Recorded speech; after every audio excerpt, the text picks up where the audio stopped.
ଶଶୁରର ପ୍ରିୟ ବଡ଼ ବୋହୂ, ଶାଶୁର ପ୍ରିୟ ସାନ ବୋହୂ। ରତନପୁର ନାମକ ଗ୍ରାମରେ ରାମୁ ତା ସ୍ତ୍ରୀ ଲତା ଆଉ ଦୁଇ ପୁଅ ପିଙ୍କୁ ଆଉ ରାଜୁ ସହିତ ରହୁଥିଲା। ରାମୁର ଦୁଇ ପୁଅ ଚାକିରି ବାକିରି କରୁଥିଲେ ଆଉ ରାମୁକୁ ମଧ୍ୟ ପେନ୍ସନ୍ ସୁବିଧା ମିଳୁଥିଲା। ପରିବାର ବହୁତ ଖୁସିରେ ରହୁଥିଲା। ଆରେ ଶୁଣୁଛ, ଆଜି ମୋ ଶାନ୍ତି ନାନୀ ଘରକୁ ଆସିଥିଲା। ଆମ ଘର ଦ୍ୱାର ଦେଖିଲା। ଆମ ଘରର ଆଉ ଆମ ପିଲାମାନଙ୍କ ବହୁତ ପ୍ରଶଂସା କରୁଥିଲା। କହୁଥିଲା ଭାଗ୍ୟ ଖଣ୍ଡେ ପାଇଛୁ, ଘରେ କୋଉ ଜିନିଷର ଅଭାବ ନାହିଁ। ଏମିତି ଘର, ଏମିତି ଗୁଣର ପୁଅମାନେ କେବଳ ଭାଗ୍ୟବାନ ସ୍ତ୍ରୀମାନଙ୍କୁ ହିଁ ମିଳେ। ହଉଲୋ ଲତା, କହିବୁନି ମୋ ଦିଦି ମୋ ସୁଖର ସଂସାରକୁ ନଜର ପକାଇ ଦେଲା ବୋଲି। ପୁଅମାନଙ୍କ ବୟସ ହୋଇଗଲାଣି, ଆଖି ବୁଲାଇ ସୁନାନାକି ବୋହୂ ଦୁଇଟା ଆଣେ ହାରି। ପଛରେ ଭାବିବୁ ମୋ ନାନୀ ଏମିତି କହିଲା ବୋଲି। ଲତା ଲୋ, ମୁଁ କ'ଣ କହୁଥିଲି କି, ମୋର ମାଉସୀ ଶାଶୁର ଦୁଇଟି ଝିଅ ଅଛନ୍ତି। ଝିଅ ଦୁଇଟା ଗୋଟିଏ ଚାଉଳରେ ଗଢ଼ା, ରୂପରେ ଯେମିତି ଗୁଣରେ ସେମିତି, ଆଉ ଖୁବ୍ ପଇସା ଥିଲା ବାଲା, ଯେ ତୁମ ଘର ଜିନିଷପତ୍ରରେ ଭରି କରିଦେବ। ଶୁଣୁଛ ନା ନାହିଁ ମ, କିଛି କହୁନ କ'ଣ ପାଇଁ? ମୁଁ ତୁମକୁ ଏତେ ସାରା କଥା ହେଲିଣି, ହେଲେ ତୁମେ ବିଲକୁଲ ଚୁପ୍ ହୋଇ ବସିଛ। ଆରେ ମୁଁ ଆଉ କ'ଣ କହିବି, ତୁମକୁ ଯାହା ଠିକ୍ ଲାଗିବ। ହଉ, ମୋ ପାଇଁ ପାଣି ବୋତଲଟେ ଆଉ କିଛି ସ୍ନାକ୍ସ ଭର୍ତ୍ତି କରିଦିଅ। ଆଜି ରାତି ବସ୍ରେ ମୁଁ ଗାଁକୁ ଯିବି। କ'ଣ ହେଲା, ଆଜି ପୁଣି ତମେ ଗାଁକୁ ଯିବ? ବୁଝିଲ ରାମୁ, ତୁମେ ସିନା ଗାଁରୁ ପିଲାମାନଙ୍କ ଭବିଷ୍ୟତ ପାଇଁ ଆସିଗଲ, ହେଲେ ତୁମ ମନ ଏବେ ବି ସେହି ଗାଁରେ ଅଟକି ଯାଇଛି। ହଉ, ଯାହା ତମର ଇଚ୍ଛା, ମୁଁ ବା କ'ଣ କରିପାରିବି। ଏମିତି କହି ଲତା ତା ସ୍ୱାମୀ ପାଇଁ ପାଣି ବୋତଲ ଆଉ କିଛି ଖାଇବା ଜିନିଷ ବ୍ୟାଗ୍ରେ ଭର୍ତ୍ତି କରିଦେଲା। ରାମୁ ରାତି ଗାଡ଼ିରେ ଗାଁକୁ ଚାଲିଗଲା। ପିଙ୍କୁ, ରାଜୁ, କୁଆଡ଼େ ଗଲ? ଜଲ୍ଦି ଖାଇବା ପାଇଁ ଆସ। ସବୁବେଳେ ସେହି ମୋବାଇଲରେ ଲାଗିଥିବେ। ଆରେ ଏତେ ସମୟ ହେଲା କ'ଣ କରୁଥିଲ? ବସ ବସ, ଜଲ୍ଦି ବସ। ଆରେ ମା, ବାପା କ'ଣ ଦେଖାଯାଉନାହାନ୍ତି? କୁଆଡ଼େ ଗଲେ କି? କୁଆଡ଼େ ଆଉ ଯିବେ, ତାଙ୍କ ପ୍ରିୟର ଗାଁକୁ ଯାଇଛନ୍ତି। ଜଣା ନାହିଁ ସେ ଗାଁରେ ଏମିତି କ'ଣ ଅଛି ଯାହା ଏଇଠି ନାହିଁ। ମୁଁ ତ ମନା କରି କରି ଥକି ଗଲିଣି, ହେଲେ ସେ କ'ଣ ମୋ କଥା ଶୁଣୁଛନ୍ତି? କିଛି ଦିନ ବିତିଗଲେ କେବଳ ଗାଁକୁ ଯିବି, ଗାଁକୁ ଯିବି। ଆରେ ମା, ସେ ତାଙ୍କର ଯାଆନ୍ତୁ, ତୁମେ କାହିଁ ମନା କରୁଛ? ଗାଁରେ ତାଙ୍କ ପିଲାଦିନ କଟିଛି, କେମିତି ଅବା ଭୁଲିବେ? ସେଥିରେ ଆମର କିଛି ଅସୁବିଧା ରହିବା କଥା ନୁହେଁ। ମୋର କେବଳ ଗୋଟିଏ କଥାକୁ ଚିନ୍ତା ହେଉଛି, ସେ ଗାଁକୁ ଗଲେ ଦିନେ ଦୁଇ ଦିନ ରହିକି ଆସନ୍ତି। ସେ କୋଉଠି ଖାଆନ୍ତି, କ'ଣ ଖାଆନ୍ତି? ସେଥିପାଇଁ ତୁ ଚିନ୍ତା କରନି, ତାଙ୍କ ପାଇଁ ସେଠି ତାଙ୍କ ସାଙ୍ଗଙ୍କ ଘର ସବୁବେଳେ ଖୋଲା ଅଛି। ମୋତେ ସେ ବହୁତ ଥର କହିଛନ୍ତି, ମୋ ସାଙ୍ଗର ଝିଅ ଏମିତି ଖାଇବା ତିଆରି କରେ, ମୋତେ ଦିଏ, ସେମିତି ଖାଇବା ତିଆରି କରେ। ଗାଉଁଲି ମାନେ ସେ ଗାଁରେ ଏମିତି କ'ଣ ଖାଇବାକୁ ମିଳୁଥିବ କେଜାଣି? ଦେଖ ମା, ତୁମେ ବାପାଙ୍କୁ ଗାଉଁଲି କହିବନି, କାହିଁକି ନା ଆମେ ବି ତ ସେ ଗାଁରେ ଜନ୍ମ ହୋଇଛୁ, ତାହେଲେ ଆମେ ବି ଗାଉଁଲି। ହଉ ବାବା, ମୋର ଭୁଲ ହୋଇଗଲା। ତୋ ବାପାକୁ ଗାଉଁଲି କହିବିନି। ଏବେ ତୁ ଚୁପ୍ ହୋଇ ଖାଇବା ଖା। ଯେମିତି ବାପା ସେମିତି ପୁଅ। ଏହାପରେ ସେମାନେ ସେଠାରୁ ଖାଇକି ନିଜ ନିଜ ରୁମ୍କୁ ଚାଲିଗଲେ। ଏହାପରେ ସେଦିନ ରାତି ପାହି ସକାଳ ହେଲା, ଆଉ ରାମୁ ତା ଗାଁରେ ପହଞ୍ଚିଲା। ରାମୁକୁ ଗାଁର ଲୋକମାନେ ଦେଖିଲେ ବହୁତ ଖୁସି ହୋଇଯାଆନ୍ତି। ଆରେ ରାମୁ ଭାଇ, ଆସିଗଲ? ଆଉ ଘରେ ପିଲାମାନେ ଆଉ ଭାଉଜ ଭଲ ଅଛନ୍ତି ନା? ଆଉ କେତେବେଳେ ଭାଉଜଙ୍କୁ ସାଥିରେ ନେଇକି ଆସୁନାହାନ୍ତି? ହଁ ହଁ, କେତେବେଳେ ଭାଉଜଙ୍କୁ ନେଇକି ଆସିବି। ଆଉ ସବୁ ଭଲ ନା? ହଉ, ସନ୍ଧ୍ୟା ସମୟରେ ଭେଟ ହବ। ଏବେ ମୁଁ ଟିକେ ଆରାମ ନେବାକୁ ଚାହୁଁଛି। ରାତି ସାରା ବସ୍ରେ ବସି ବସି ଥକି ଯାଇଛି। ହଁ ହଁ ରାମୁ ଭାଇ, ତୁମେ ଆରାମରେ ଆରାମ କର। ମୁଁ ବିଲ ଆଡ଼େ ବୁଲିବାକୁ ଯାଉଛି। ସନ୍ଧ୍ୟା ସମୟରେ ଭେଟ ହେବ। ବାକି ସମସ୍ତଙ୍କୁ ମୁଁ ଡାକି ଆଣିବି। ଏମିତି କହି ରାମୁ ଗାଁରେ ଥିବା ତା ଘରକୁ ଗଲା, ଆଉ ସେ କିଛି ସମୟ ରେଷ୍ଟ ନେଲା। ତାପରେ ସେ ତା କ୍ଲୋଜ୍ ଫ୍ରେଣ୍ଡ ଘରକୁ ଗଲା। ମୋହନ, ଏ ମୋହନ, ଆରେ କୁଆଡ଼େ ଗଲୁ? ଦେଖିବୁ ଆସେ କିଏ ଆସିଛି। ରାମୁର ଡାକ ଶୁଣି ମୋହନର ଝିଅ ରାଧା ଆସେ। ଆରେ ମଉସା, ଆପଣ କେତେବେଳେ ଆସିଲେ? ଘରେ ମାଉସୀ ଭଲ ଅଛନ୍ତି? ହଁ, ମୁଁ ଆଜି ସକାଳେ ଆସିଲି। ଘରେ ମାଉସୀ ମଧ୍ୟ ଭଲ ଅଛି। ତୁ ଭଲ କିରେ ମା? ଆଉ ମୋହନ କୁଆଡ଼େ ଗଲା? ହଁ ମଉସା, ମୁଁ ଭଲ ଅଛି।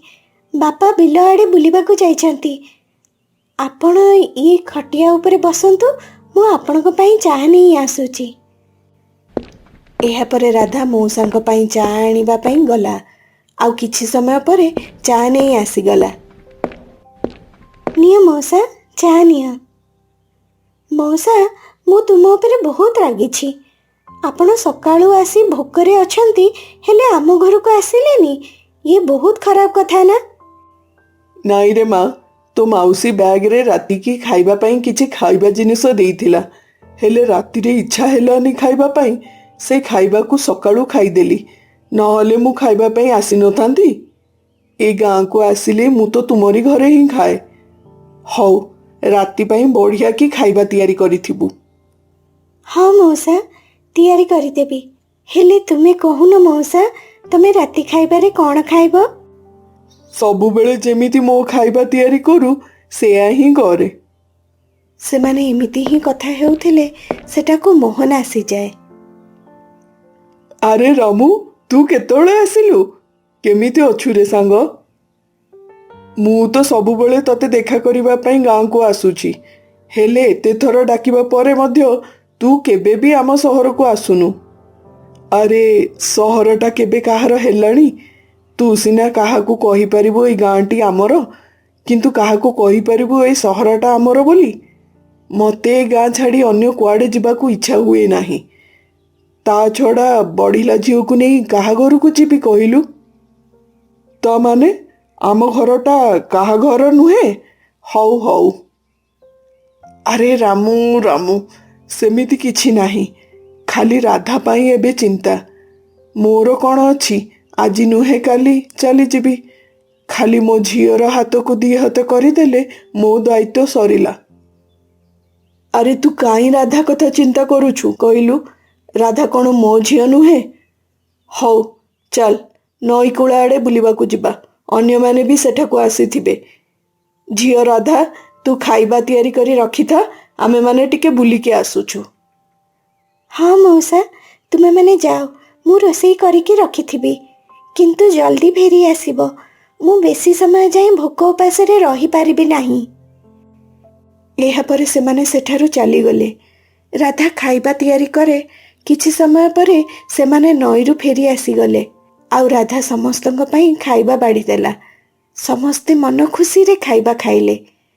ଖାଇସାରି ରାମୁ ତା ଘରକୁ ଶୋଇବା ପାଇଁ ଚାଲିଗଲା। ଏମିତି ସେଦିନ ରାତି ପାହିଲା ଆଉ ସକାଳ ହେଲା। ମୋହନ ବିଲକୁ ଯାଏ। ସେଦିନ ତାର ବିଲରେ ବହୁତ କାମ ଥାଏ। ସେଥିପାଇଁ ସେ ସନ୍ଧ୍ୟା ଯାଏଁ କାମ କରେ। ଏମିତିରେ ତ ଖରା ଦିନ ଚାଲିଥିଲା। ସନ୍ଧ୍ୟା ହୋଇଗଲା। ଦିନେ ଦିନେ କାଳବୈଶାଖୀ ହୋଇଯାଉଥିଲା। ଆଜି ବି କାଳବୈଶାଖୀ ଆରମ୍ଭ ହୋଇଗଲା। ଆଉ ଶୁଖିଲା ଘଡ଼ଘଡ଼ି ମାରିଲା।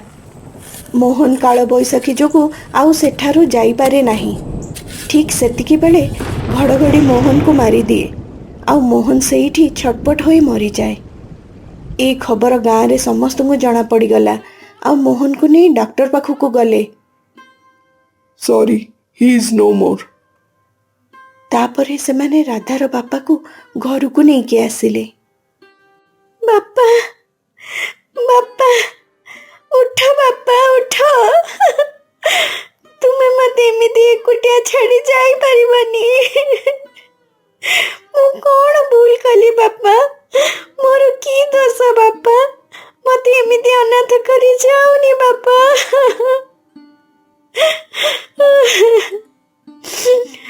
ବାପା, ମୁଁ ବି ତୁମ ପାଖକୁ ଚାଲିଯିବି ବାପା।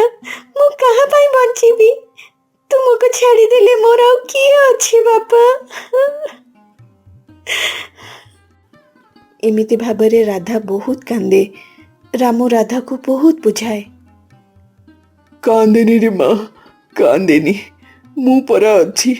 ତୋ ମଉସା ଥାଉ ଥାଉ ତୁ ଅନାଥ କେମିତି ହେବୁ?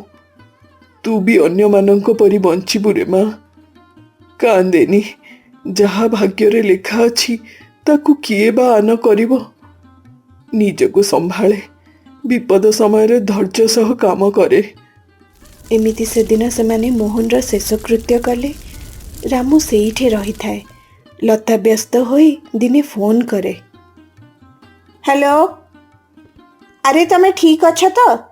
ତୁମେ କେବେଠାରୁ ଗାଁକୁ ଗଲଣି, ହେଲେ ଥରୁଟିଏ ବି ଆମକୁ ଫୋନ୍ କରି ଜଣାଇଲ ନାହିଁ। ଆମେମାନେ ଏଠି କେତେ ବ୍ୟସ୍ତ ହେଉଛୁ ଜାଣିଛ? ସେଠି କ'ଣ ଯେ ଖାଉଛ, କେମିତି ରହିଛ? ଗାଁରେ ତ କିଛି ସୁବିଧା ନାହିଁ। ତମେ କେବେ ଆସିବ କହିଲ? ପିଙ୍କୁ ଆଉ ରାଜୁ ତୁମ କଥା ପଚାରି ବ୍ୟସ୍ତ ହେଉଥିଲେ। ମୁଁ ଏଠି ଭଲ ଅଛି ଲତା, ହେଲେ ମୋ ସାଙ୍ଗ ମୋହନ ଏବେ ଆଉ ଏ ଦୁନିଆରେ ନାହିଁ। ତାରି ପାଇଁ ମୁଁ ଏଇଠି ଅଟକି ଯାଇଛି। ତାର 12 ଦିନ ପରେ ମୁଁ ଆସିଯିବି। ହଉ, ମୁଁ ଏବେ ଫୋନ୍ ରଖୁଛି। ମୋହନ? କୋଉ ମୋହନ? Hello hello. ଓ ହେ ଲୋକଟା ବି ନା କୋଉ ବି କଥା ପୁରା ହେବାକୁ ଦେବନି। କିଏ ଜାଣିକି ମରିଗଲା ବୋଲି କହିଲେ? ସିଏ ଯିଏ ବି ହେଉନା କାହିଁକି, ମୋର କ'ଣ ଅଛି? ଏମିତି କହି ଲତା ଘର ଭିତରକୁ ଚାଲିଗଲା। କିଛି ଦିନ ଏମିତି ଭାବରେ ବିତିଗଲା। ଆଉ ମୋହନର 12 ଦିନ ଯାଇ 13 ଦିନ ହୋଇଗଲା। ସେଦିନ ରାତିରେ ରାମୁ ରାଧା ପାଖକୁ ଯାଇ କହିଲା, ଆରେ ମା ରାଧା, କ'ଣ କରୁଛୁ? ଏ ସମୟରେ ଶୋଇଛୁ ନା କ'ଣ? ରୋଷେଇ କରିନୁ କି? ଯଦି କରିଛୁ ଯା ବଡ଼ାବଡ଼ି କରେ, ମୋତେ ବହୁତ ଜୋରରେ ଭୋକ ହେଲାଣି। ନାଇଁ ମଉସା, କଥାବାର୍ତ୍ତା ହେବାକୁ ପାଖରେ କେହି ନାହାନ୍ତି ତ, ସେଥିପାଇଁ ଆଖି ଟିକେ ଲାଗିଯାଇଥିଲା। ଆପଣ ଗୋଡ଼ ହାତ ଧୋଇ ବସନ୍ତୁ, ମୁଁ ଖାଇବାକୁ ଆଣୁଛି। ତାପରେ ରାଧା ଖାଇବା ବାଢ଼ି ଦିଏ। ରାମୁ ଖାଇବା ଆରମ୍ଭ କରି କୁହେ, ଆଲୋ ମା ରାଧା, କାଲି ସକାଳୁ ଟିକେ ଜଲ୍ଦି ଗାଧୋଇ ରେଡ଼ି ହୋଇଯାଇଥିବୁ। ଆମେ ସକାଳ ଗାଡ଼ିରେ ହିଁ ଚାଲିଯିବା। କୁଆଡ଼େ ଯିବା ମଉସା? ମୋତେ ହଠାତ୍ ଏମିତି କୁଆଡ଼େ ଯିବା ପାଇଁ କହୁଛ? ଆମ ଘରକୁ। ଆଉ କୁଆଡ଼େ? ତୁ କାଲି ମୋ ସାଙ୍ଗରେ ମୋ ଘରକୁ ଯିବୁ। ତୁ କ'ଣ ଭାବୁଛୁ ମୁଁ ତତେ ଏଠି ଏକୁଟିଆ ଛାଡ଼ି ଚାଲିଯିବି ନା କ'ଣ?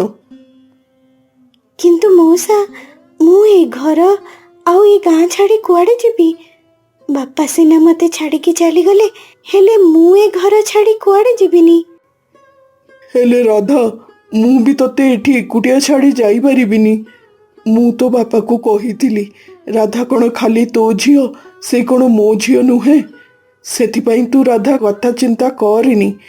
ହେଲେ ଆଜି ସିନା ତୋ ବାପା ତତେ ଛାଡ଼ି ଚାଲିଗଲା, ମୁଁ ପରା ଅଛି। ଚାଲ ମା, ଜିଦି କରନା। ମୁଁ ଯଦି ତୋ ବାପା ହୋଇଥାନ୍ତି, ତାହେଲେ କ'ଣ ତୁ ମୋତେ ମନା କରିଥାନ୍ତୁ? ଏମିତି ସେଦିନ ରାତିରେ ରାମୁ ରାଧାକୁ ବହୁତ ବୁଝାଇଲା। ରାଧା ପ୍ରଥମେ ନାଇଁ କହୁଥିଲା, ହେଲେ ପୁଣି ଯିବା ପାଇଁ ରାଜି ହୋଇଗଲା। ତା ପରଦିନ ସକାଳେ ସେ 2 ଜଣ ସହରକୁ ଆସିଗଲେ। ଆରେ ତୁମେ ଆସିଗଲ? ସାଥିରେ ଇଏ କିଏ ଆସିଛି? ହଁ ଲତା, ମୁଁ ତୁମକୁ ଫୋନରେ କହିନଥିଲି ମୋହନ ଚାଲିଯିବା କଥା? ଇଏ ହେଉଛି ତା ଝିଅ ରାଧା। ତା ବାପା ଚାଲିଗଲା ପରେ ସେ ପୁରା ଏକୁଟିଆ ହୋଇଯାଇଥିଲା। ଆଉ ତା ସହିତ ଘରେ ରହିବାକୁ ମଧ୍ୟ କେହି ନଥିଲେ। ସେଥିପାଇଁ ମୁଁ ତାକୁ ମୋ ସାଥିରେ ନେଇ ଆସିଲି। ହଉ, ବହୁତ ଭଲ କଲ। ଘରେ ମୁଁ ବି ଏକୁଟିଆ କାମ କରି କରି ଥକି ଯାଉଛି। ଭଲ ହେଲା ମାଗଣାରେ ଗୋଟିଏ ଚାକରାଣୀ ମିଳିଗଲା। ଲତାର ଏମିତି କଥା ଶୁଣି ରାଧା ତ ଆଶ୍ଚର୍ଯ୍ୟ ହୋଇଗଲା। ହେଲେ ସେ ଅବା କ'ଣ କହିପାରିବ? ଇଏ କ'ଣ କହୁଛ ଲତା? ମୁଁ ଆକୁ ମୋ ଘରର ଝିଅ କରି ଆଣିଛି, ହେଲେ ତୁମେ ଚାକରାଣୀ ବୋଲି କହୁଛ? ହଉ, ଯଦି ତୁମେ ଝିଅ ବୋଲି କହୁଛ, କୁହ, ଝିଅମାନେ କ'ଣ ଘରର କାମ କରନ୍ତିନି କି? ହଉ, ଭିତରକୁ ଆସ। ତାପରେ ସେ 2 ଜଣ ଘର ଭିତରକୁ ଆସିଲେ। ସେ ଟିକେ ସମୟ ଆରାମ କରିଥିଲେ କି ନାହିଁ, ଲତା ତାକୁ ଯାଇ ତଳକୁ ନେଇ ଆସିଲା। କିଲୋ, ତୋ ନାଁ କ'ଣ କିଲୋ? ମୋ ନାଁ ରାଧା ମାଉସୀ। ତତେ ସେ ଉପରେ ଯାଇ ଶୋଇବାକୁ କିଏ କହିଲା? ତୁ କ'ଣ ଜାଣିନୁ ମୋ 2 ପୁଅ ଉପର ଘରେ ରୁହନ୍ତି? ଆଜିଠାରୁ ତୁ ସେଇ ଉପର ଘରକୁ ଯିବୁ ନାହିଁ। ଆମ ଘରେ ଯୋଉ ବି ଚାକର ଚାକରାଣୀ ଆସନ୍ତି, ସେ କିଚେନ୍ ପାଖରେ ଲାଗିଥିବା ଘରେ ରୁହନ୍ତି। ତୁ ବି ଆଜିଠାରୁ ସେଇଠି ରହିବୁ। ଆଉ ଶୁଣ, ଜଲ୍ଦି ଜଲ୍ଦି ସକାଳୁ ଉଠି ସମସ୍ତଙ୍କ ପାଇଁ ଚାହା ପ୍ରସ୍ତୁତ କରି ନେଇ ଯାଇକି ତାଙ୍କ ରୁମ୍ରେ ଦେଇ ଆସିବୁ। ମୋ 2 ପୁଅ ସକାଳ 9ଟା ବେଳକୁ ଅଫିସ୍ ଯାଆନ୍ତି। ଜଲ୍ଦି ଜଳଖିଆ ବନାଇଦେବୁ। ଆଉ ବାକି କାମ ପରେ ବୁଝାଇଦେବି। ଆଉ ହଁ, ଏସବୁ କଥା ତୋ ମଉସାକୁ କହିବା କିଛି ଦରକାର ନାହିଁ। କ'ଣ କହୁଛୁ? ନାଇଁ ମାଉସୀ, ମୁଁ କାହାକୁ କିଛି କହିବିନି। ଆଉ ସବୁ କାମ କରିବା ପାଇଁ ଚେଷ୍ଟା କରିବି। ଏମିତି ସେଦିନଠାରୁ ସବୁଦିନ ରାଧା ଘରର ସବୁ କାମ କରେ। ଆଉ ଦିନକୁ ଦିନ ରାଧା ଉପରେ ଲତା ଅତ୍ୟାଚାର ବି ବହୁତ କରେ। ହେଲେ ଏସବୁ ରାମୁ ଆଉ ସହିପାରେନି। ସେ ତା ମନର କଥା ନେଇ ପିଙ୍କୁ ପାଖକୁ ଯାଏ। ପିଙ୍କୁ, ଆରେ ବାବା ପିଙ୍କୁ, କ'ଣ କରୁଛୁ? ହଁ ବାବା, ଅଛି, ଭିତରକୁ ଆସ। ଆରେ ବାବା, ମୁଁ ତତେ ଗୋଟିଏ କଥା କହିବି ବୋଲି କେବେଠୁ ଭାବୁଛି। କ'ଣ ପିଙ୍କୁ, କହିବି ତ? ମୁଁ ଯାହା କହିବି ମୋ କଥା ରଖିବୁ ତ? କ'ଣ କହିବ କହୁନ ବାବା, ମୁଁ ତୁମ କଥା ରଖିବି। ଏ ଯୋଉ ଝିଅ ରାଧା ତତେ କେମିତି ଲାଗୁଛି? ଭଲ ଲାଗୁଛି ନା? ତା ବାପା ମରିଗଲା ବୋଲି ମୁଁ ତାକୁ ଏଇଠି ନେଇ ଆସିଥିଲି କୋଉ ଭଲ ପ୍ରସ୍ତାବ ଦେଖି ବାହା କରାଇଦେବି ବୋଲି। ଝିଅଟା ବହୁତ ଭଲ, ମୋ ସାଙ୍ଗ ମୋହନର ଝିଅ। ସେ ସେଠି ଅବଶ୍ୟ ଭଲରେ ଥିଲା, ହେଲେ ବିଚାରୀଟା ଏକୁଟିଆ କେମିତି ରହିବ ବୋଲି ତାକୁ ମୁଁ ସାଥିରେ ନେଇ ଆସିଲି। ହେଲେ ଦେଖ, ବିଚାରୀଟା ଏକୁଟିଆ ଏ ଘରେ ଚାକରାଣୀ ପରି ଖଟୁଛି। କ'ଣ ଏ ଝିଅଟା ଚାକରାଣୀ ନୁହେଁ? ମୋହନ ଅଙ୍କଲଙ୍କ ଝିଅ ରାଧା। ରାଧା ସହିତ ମୁଁ ପିଲାଦିନେ ବହୁତ ଖେଳିଛି। ସେ ତ ମୋ ସାଙ୍ଗ ଥିଲା। ମୁଁ ଭାବିପାରୁନି ମା ସବୁ ଜାଣି ବି ତାକୁ ଚାକରାଣୀ ବୋଲି କେମିତି ଅନ୍ୟମାନଙ୍କୁ ପରିଚୟ ଦେଉଛନ୍ତି। କୁହ ବାପା, ତମେ ମୋତେ କ'ଣ କହିବାକୁ ଚାହୁଁଛ? ରାଧା ପାଇଁ ଯାହା କହିବ ମୁଁ ସେଇଆ କରିବି। ପିଙ୍କୁ, ତୁ କ'ଣ ରାଧାକୁ ବାହା ହୋଇପାରିବୁ? କହ ବାବା, ତା ଜୀବନ କେମିତି ନଷ୍ଟ ହେବନି? ନହେଲେ ତୋ ମା ତାକୁ ସମସ୍ତଙ୍କୁ ଚାକରାଣୀ ବୋଲି କହୁଛି। ଏଠି ତାକୁ କିଏ ବାହା ହେବ? ହଁ ବାପା, ତୁମକୁ ଯଦି ଠିକ୍ ଲାଗୁଛି ତାହେଲେ ମୁଁ ରାଧାକୁ ବାହା ହେବି। ଠିକ୍ ସେହି ସମୟରେ ସେଠାକୁ ଲତା ଆସିଯାଏ। କ'ଣ? ମୁଁ ଯାହାକୁ ଚାକରାଣୀ ବୋଲି କହୁଛି ତାକୁ ତୁ ଏ ଘରର ବଡ଼ ବୋହୂ କରିବୁ ବୋଲି ଭାବୁଛୁ? ହଁ, ତ ଏଥିରେ ଅସୁବିଧା କ'ଣ ଅଛି? ତମେ ଚାକରାଣୀ କହିଲେ ସେ କ'ଣ ଚାକରାଣୀ ହୋଇଯିବ? ତୁମେ ଜାଣିଥିଲ ମା ସେ ହେଉଛି ମୋହନ ଅଙ୍କଲଙ୍କ ଝିଅ ବୋଲି, ତଥାପି ତାକୁ ଚାକରାଣୀ ବୋଲି କହୁଛ। ତୁମେ କ'ଣ ଗାଁରେ ଥିଲାବେଳେ ଦେଖିନ ମୋହନ ଅଙ୍କଲ ରାଧାକୁ କେମିତି ରାଣୀ ଭଳି ରଖିଥିଲେ? ବାପାଙ୍କ କଥା ମାନି ମୁଁ ରାଧାକୁ ବାହା ହେବି। ଦେଖିଲ ଦେଖିଲ, ସେ କେମିତି ମୋ ଉପରକୁ ଜବାବ ଦେଉଛି? ସବୁ ତୁମ ଯୋଗୁଁ। ମୁଁ ବାର ବାର ମନା କରୁଥିଲି ତୁମେ ଗାଁକୁ ଯାଅନି। ଏବେ ଗୋଟିଏ ଗାଉଁଲି ଝିଅ ଆଣି କହୁଛ ନା କ'ଣ ମୋ ବୋହୂ ହେବ? ମୋ ଇଜ୍ଜତ ରହିବ ତ? କି ଇଜ୍ଜତ କଥା କହୁଛ? ଗୋଟିଏ ଝିଅର ଜୀବନଠୁ ବଢ଼ିକି? ମୁଁ ମୋ ସାଙ୍ଗକୁ କଥା ଦେଇଥିଲି କି ରାଧା କ'ଣ ମୋ ଝିଅ ନୁହେଁ? ତୁ ରାଧା ଚିନ୍ତା କରନି। କୁହ, ବିଚାରୀ ରାଧାଟା କ'ଣ ଭାବୁଥିବ? ତା ଛଡ଼ା ତମର ଆଉ ଗୋଟିଏ ପୁଅ ପରା ଅଛି। ତା ବାହାଘର ତୁମ ପସନ୍ଦର ଝିଅ ସହିତ କର। ଗୋଟିଏ ପୁଅ ମୋ ପସନ୍ଦର, ଆଉ ଗୋଟିଏ ପୁଅ ତୁମ ପସନ୍ଦର। ଦେଖ, ସବୁବେଳେ ଜିଦ୍ କରିବା ଠିକ୍ ନୁହେଁ। ପିଙ୍କୁ ବି ତ ରାଜି ଅଛି ବାହା ହେବାକୁ। ବହୁତ କଥା ବୁଝାଇବା ପରେ ଲତା ବୁଝେ ଆଉ ବାହାଘର ପାଇଁ ରାଜି ହୋଇଗଲା। ଆଉ କିଛି ଦିନ ପରେ ସେ ଦୁଇ ଜଣଙ୍କ ବାହାଘର ବହୁତ ଧୁମଧାମରେ ହୁଏ। ରାମୁ ତା କଥା ରଖିଥିବାରୁ ନିଜକୁ ଧନ୍ୟ ମନେ କରେ। ଆଉ ବାପା ଛେଉଣ୍ଡ ରାଧାକୁ ପିଙ୍କୁ ଭଳି ଜୀବନସାଥୀ ବି ମିଳିଗଲା। ଲତା ତ ପ୍ରଥମେ ରାଧାକୁ ଭଲ ପାଏ ନାହିଁ, କିନ୍ତୁ ସେ ଦେଖିଲା କେବଳ ମୋତେ ଛାଡ଼ି ରାଧାକୁ ସମସ୍ତେ ଭଲ ପାଉଛନ୍ତି। ସେ ଦୁଇ ଯା ବି ଭଲ ଭାବରେ କଥାବାର୍ତ୍ତା ହୋଇ ମିଳିମିଶି ଚାଲିଛନ୍ତି। ଖାଲି ମୁଁ କାହିଁ ରାଧାକୁ ଘୃଣା କରିବି? ସତରେ ରାଧା ଭଳି ବୋହୂ ଯାହାର ଥିବ ସେ କେବେ ବି ବେଶୀ ଦିନ ରାଗିକି ରହିପାରିବ ନାହିଁ।